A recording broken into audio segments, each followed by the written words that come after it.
Hello everyone, in this video I will show you how to delete second Instagram account. So let's begin our video.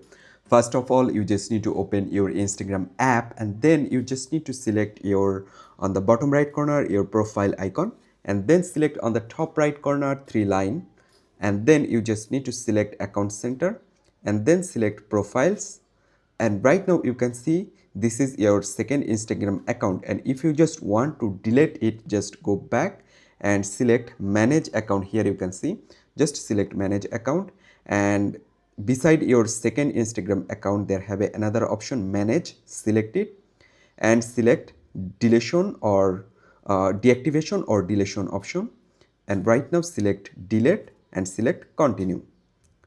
Right now select the reason where you actually want to delete and then scroll down, select continue. So right now select continue and select continue again, and right now there have an option for give your Instagram password. So here I'm just going to give my password.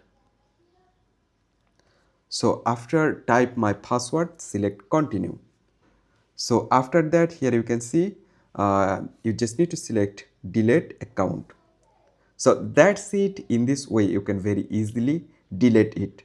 But if you just want to change your mind, like if you want to go back this account, you can again log in this account under 30 days, and after 30 days you cannot log in, you cannot back this account. So I hope you can understand. Thanks for watching this video.